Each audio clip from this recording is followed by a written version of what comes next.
నమస్తే. ప్రస్తుతం మనతో పాటు ప్రముఖ ఆధ్యాత్మికవేత్త, astrologer professor doctor Mullapudi Satyanarayana Murthy గారు ఉన్నారు. గురువు గారితో మాట్లాడేద్దాం. నమస్కారం గురువు. నమస్కారం మణికంఠ గారు. సో అక్టోబర్ మాసం విశేషంగా సింహరాశి వారి పరిస్థితి ఏ విధంగా ఉండబోతుంది, ఏ విధమైన జాగ్రత్తలు తీసుకోవాలి, ఎలాంటి పరిస్థితులు వీళ్ళకి ఎదురవుతాయి అంటారు?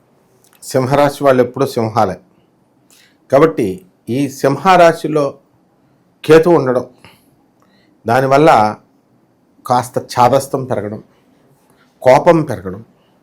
వీళ్ళ కోపం రాకపోయినా అక్టోబర్ నెలలో వీళ్ళ భర్తలు కానీ భార్యలు కానీ వీళ్ళ కోపం తెప్పించడం, ఇలాంటి సంఘటనలు జరుగుతాయి.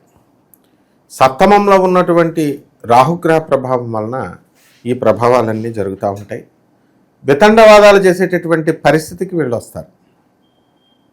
అలాగే శని ప్రభావం వలన పనులు లేటుగా అవ్వడం, ఇలాంటివన్నీ జరుగుతాయి. అయితే ఎక్కువ తిరుగుతూ ఉండాలి నెలంతా కూడా. ఉదాహరణకి ఆదాయాలు బాగా వచ్చినాయి.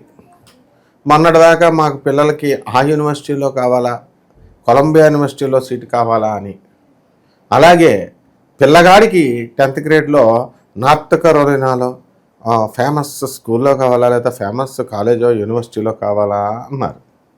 వచ్చినాయి. గ్రహిస్తుంది అంటే సంవత్సరం దడదలు ఆడిచ్చేస్తుంది సింహరాశి వాళ్ళకి. అసలు అడ్డు లేదనమాట, బ్రహ్మాండంగా ఉంది.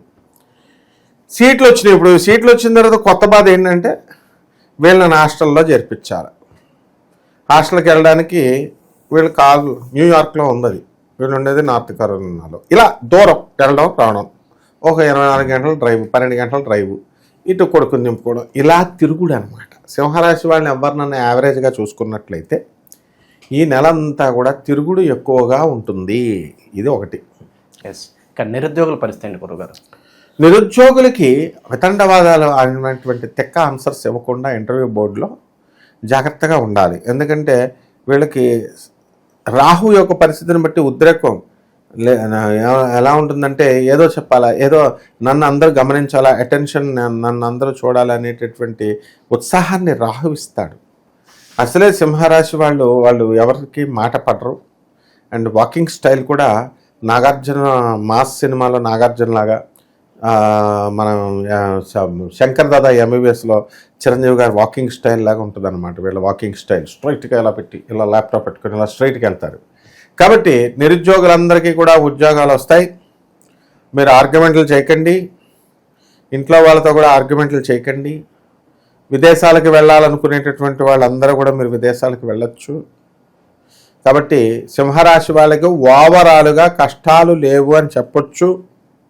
ఎవరైతే ఉద్యోగాలు ఊడిపోయినాయండి మావి అని మీరేమో ఇలా చెప్తున్నారండి అని బాధపడేటటువంటి వాళ్ళందరికీ కూడా ఉద్యోగాల కొదమేముంది నాయన, పక్కన మళ్ళీ వచ్చేస్తుంది. అది పెద్ద ప్రాబ్లం కాదు, ఇది స్టాప్ గ్యాప్ అనమాట. ఇక పోలీసు వారు, రెవెన్యూ, తర్వాత ఈ యొక్క కమర్షియల్ ట్యాక్స్, ఇన్కమ్ ట్యాక్స్ డిపార్ట్మెంట్స్లో పనిచేస్తున్నటువంటి వాళ్ళకి అదనపు ఆదాయాలు రావడానికి అవకాశాలు ఉన్నాయి. ఆరోగ్యపరంగా ఎలా ఉంటుందంటే, ఆరోగ్యపరంగా ఈ యొక్క సింహరాశి వాళ్ళకి బాగుండదు. వాళ్ళు హోనం అయిపోతుంది. పనులు తిరగడమే కదా, ఇంకా అటు ఇటు తిరగడం వల్ల హోనం అయిపోతుంది. జెనిటల్ ఆర్గన్స్కి సంబంధించినటువంటి వ్యాధులు రావడానికి అవకాశాలు ఉంటాయి. అసలే ఈ సింహరాశి వాళ్ళకి పెద్దగా కామాశక్తి ఉండదు. అయినప్పటికీ కూడా ఈ అక్టోబర్ నెలలో వీళ్ళకి శుక్రుడు ఉన్నటువంటి పరిస్థితులను బట్టి ఓవర్గా వీళ్ళు కామ క్రీడాశక్తుల్లో అవ్వడం వల్ల వీళ్ళందరికీ కూడా ఎనర్జీ లాస్ అనేటటువంటిది, ఏదో నీరసంగా ఉన్నట్టుగా అనిపించడము, ఇలాంటివన్నీ కూడా జరుగుతాయి. కాబట్టి ఆధ్యాత్మికమైనటువంటి కార్యక్రమాలలో వీళ్ళకి జన్మంలో ఉన్నటువంటి కేతువు తీసుకెళ్తాడు. శుక్రుడు డామినేట్ చేయకుండా చూసుకోవాలి. అంటే ఏకాంతంగా ఉండకూడదు. వీళ్ళు ఏకాంతంగా ఉంటే మా పిల్లలందరినీ హాస్టల్లో వేసేసి భార్యాభర్తలు ఇద్దరు ఏకాంతంగా ఉంటే ఏముంటుంది, ఈటింగ్ అండ్ మేటింగ్, ఇంకేం ఉండదు. కాబట్టి this should be eradicated. You should eradicate, you should not give a chance to that కలి. కాబట్టి మీరు చేయాల్సిన పని ఏమిటి? దసరా వచ్చింది మనకి, చక్కగా అమ్మవారి ప్రార్థనలు చేసుకోండి. దీపావళి వచ్చింది, మహాలక్ష్మి ఇది ఉంది. అందువల్ల సింహరాశిలో ఉన్నటువంటి వాళ్ళందరికీ కూడా ఎవరెవరైతే అప్పు బాధల్లో ఉన్నారో ఆ అప్పులన్నీ కూడా తీర్పుడానికి అవకాశాలు. ఆర్థిక పరిస్థితి బాగుంటుందంటారా? ఫుల్ ఆర్థిక పరిస్థితుల్లో కింగులు సింహరాశి వాళ్ళు, ఆ ప్రాబ్లం ఏం లేదు. ఎవరైనా ఏమండి మాకు ఉద్యోగం ఏమండి ఏమన్నా ప్రమాదంలో ఉందండి అని అంటే ఎక్కడో 1,00,00,000 మందిలో ఒకడనమాట. కాబట్టి ఈ రాశివారు మరి ఇతర దేశాలకు కూడా వెళ్ళడానికి అవకాశాలు ఉన్నాయి. ఇతర దేశాలలో వేగంగా వాళ్ళ వ్యాపారాలు వాళ్ళ దేశం వెళ్ళి పెట్రోల్ బంకులు, ఫ్యాన్సీ స్టోర్లు, డిపార్ట్మెంటల్ స్టోర్లు ఇవన్నీ నడిపేస్తున్నారు మన వాళ్ళు. వైన్ షాపులు ఇండియాలో నడపడం కాదు, అమెరికాలో వెళ్ళి మన వాళ్ళు వైన్ షాపులు నడుపుతున్నారు భారతీయులు, మన నిరుద్యోగ యువత. అందువలన బ్రహ్మాండంగా ఉంది అమెరికా ఈ యొక్క సింహరాశి వాళ్ళు. రైతులు, ఈ రైతులంతా కూడా మరి సోయాబీన్లు ఎక్కువ ప్రిపేర్ చేస్తూ ఉంటారు, సోయాబీన్లను అమెరికాని కాపీ కొడుతున్నారు. సో ఈ యొక్క వ్యాపారము అనేటటువంటిది రైతుల పరిస్థితి బాగుంది. కాకపోతే వీళ్ళు అమ్మినటువంటి ఈ యొక్క సరుకుకి ఇంకా ధనము అనేటటువంటిది ఇంకా చేతికి రాదనమాట. కాబట్టి ఇలా వ్యవసాయంలో కొన్ని ఈతి బాధలు ఉన్నప్పటికీ కూడా ఇవన్నీ కూడా వీళ్ళు తెలుసుకోవచ్చు. అయితే ఇవన్నీ కూడా రాశి ఫలాలను బట్టి చెప్పేది, కామన్ ప్లాట్ఫారం మీద మనం చెబుతున్నాం వీటిని. అందువలన మరి ఎంత పర్సంటేజ్ జరుగుతుందండి అంటే పర్సంటేజ్ ఒకళ్ళు 20, ఒకళ్ళు 30, ఒకళ్ళు 50 అంటారు. అయితే మరి మనం మ్యాక్సిమం వీళ్ళ యొక్క భవిష్యత్తు తెలుసుకోవాలి అనుకుంటే వ్యక్తిగత చార్ట్ని బట్టి చూసినప్పుడు మాత్రమే తెలుస్తుంది. ఈ లోపల నమూనాగా కొంత శాతం వరకు మనం ఇది తెలుసుకోవచ్చు అనమాట. కాబట్టి పూర్తిగా తమ జీవితాల్లో ఉన్నటువంటి దోషాలను తెలుసుకుని వాటిని అన్నిటిని సరి చేసుకోవాలి అనుకున్నటువంటి వాళ్ళు మరి ఈ విధానంలో వీళ్ళు జాతకాలు చూపించుకుంటే మంచిదన్నమాట. వ్యాపారాలలో తిరుగులేదు. ఇకపోతే మంచిగా ఏమి వ్యాపారాలు చేయకూడదు అంటే వీళ్ళు ఎలక్ట్రికల్ వ్యాపారాలు చేయకూడదు, ఎలక్ట్రానిక్స్ వ్యాపారాలు చేయకూడదు, అలాగే సాఫ్ట్వేర్ రంగాలు చేయకూడదు, ఇనప వ్యాపారాలు చేయకూడదు. మరి ఇంకేమున్నాయండి వ్యాపారాలు చేయాల్సినవి అని అంటే బ్యూటీ పార్లర్లో పెట్టుకోవచ్చు, బట్టల ఇండస్ట్రీలు పెట్టుకోవచ్చు, లివింగ్ ఇన్ రిలేషన్తో ఏకంగా హాస్టల్సే రన్ చేస్తున్నారు, అలాంటి కాపీ కొట్టి హాస్టల్స్ పెట్టుకోవచ్చు, కాలేజీలు స్టార్ట్ చేసుకోవచ్చు. తర్వాత ఇలా రకాలుగా అనేక రకాలైనటువంటి బేగం బజార్ వ్యాపారం అని ఉంటుంది, మార్వాడీల వ్యాపారం, ఆ వ్యాపారాలు చేసుకోవచ్చు. ఈ రకంగా హోల్సేల్ బిజినెస్లు ఇవన్నీ కూడా కలిసి వస్తాయి. ఈ గ్యాప్లో మనం చూసుకోవాల్సింది ఏంటంటే సింహరాశి వాళ్ళు భార్యలు భర్తలు కొట్లాటలు కాకుండా చూసుకోవాలి. వీళ్ళు కోర్టు కేసుల్లో ఉన్నటువంటి వాళ్ళు ఉన్నారు, స్థలాలు కొని ఎక్కువ రేట్ల కోసం ఎదురు చూస్తున్నటువంటి వాళ్ళు ఉన్నారు.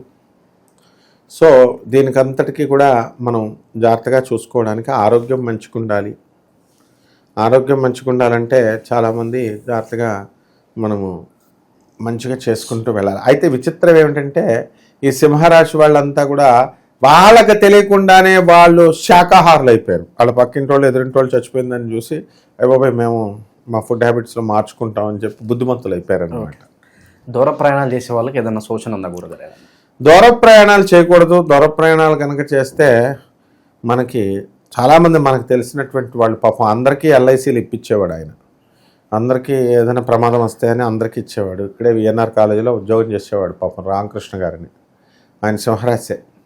ఆయన ఏం జరిగింది పాపం వెళ్ళి ఉత్తరప్రదేశ్ వెళ్ళాడు, పంజాబ్ అన్నీ తిరిగేసి యూపీలో హార్ట్ పెయిన్ వస్తుంటే రేపు వెళ్దాంలే హైదరాబాద్ వెళ్ళిపోతున్నాం కదా అని వెళ్ళారు. రేపు చూపించుకునే లోపల చనిపోయారు పాపం హార్ట్ అటాక్ వచ్చి. అంటే ఈ యొక్క సింహరాశి వాళ్ళు ఎప్పుడు కూడా హార్ట్లకు సంబంధించినటువంటి వ్యాధులు రాకుండా చూసుకోవాలి. అలాగే వీళ్ళకి ఎప్పుడు కూడా దాన ధర్మాల గుణం ఎక్కువ ఉంటుంది కాబట్టి టైంకి వీళ్ళకి సహాయం చేసేటటువంటి మనుషులు అందుబాటులో ఉంటారు. ఈ హార్ట్ అటాక్లు వచ్చినా పర్లేదు, ఈ అంబులెన్స్లు ఇవన్నీ కూడా ఉంటాయన్నమాట. కాబట్టి అందరికి వచ్చేస్తాయని కాదు, మళ్ళీ అందరూ ఏంటంటే బాబు మమ్మల్ని భయపడుతున్నారని అనుకోగల వాళ్ళ వ్యక్తిగత జాతకాల్లో ఆ యోగాలు ఉన్నటువంటి వాళ్ళకి వాటిని మళ్ళీ తప్పించుకోవచ్చు. వీళ్ళు ఏం చేయాలా, గురుశాపం తగలకుండా చూసుకోవాలా. క్లియర్గా చెప్తున్నారు, గురుశాపం అనేటటువంటి దాన్ని పోగొట్టుకోండి.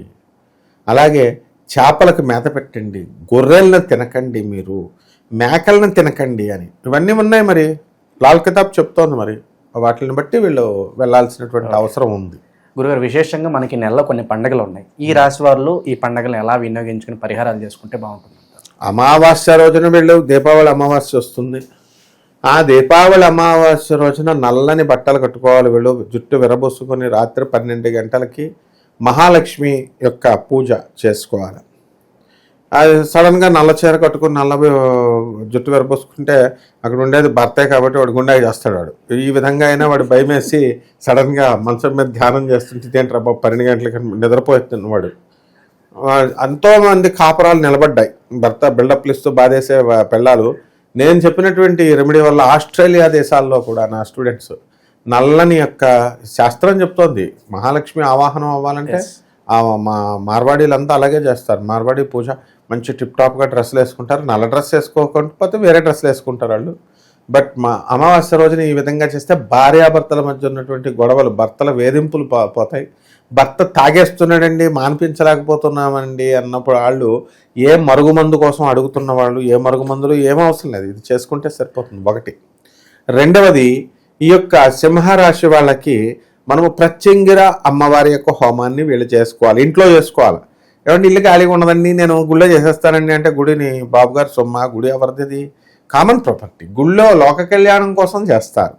నీ వ్యక్తిగత సమస్య ఉన్నప్పుడు అది నీ ఇంట్లోనే చేసుకోవాలి. ఇల్లు ఖాళీ లేదండి అంటే ఎట్లా కుదురుతుంది?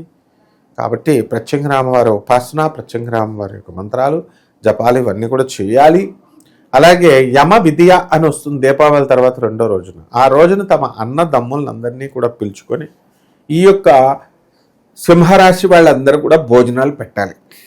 ఈ విధంగా కనుక చేసినట్లయితే ఆ అన్నకి మంచిది, అన్నకి ఆయుర్దాయం అనేటటువంటిది పెరుగుతుంది.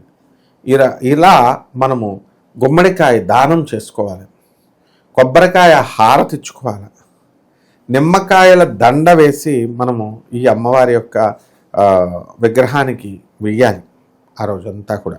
ఈ రకంగా కనుక చేసుకున్నట్లయితే ఈ రెమెడీస్తో వీళ్ళు చాలా బ్రహ్మాండంగా ముందుకెళ్తారు. ఓవరాల్గా సింహరాశి వాళ్ళ పరిస్థితి ఈ మాసం ఏ విధంగా ఉండబోతుందో చాలా బాగా వివరించారు. ధన్యవాదాలు. ధన్యవాదాలు.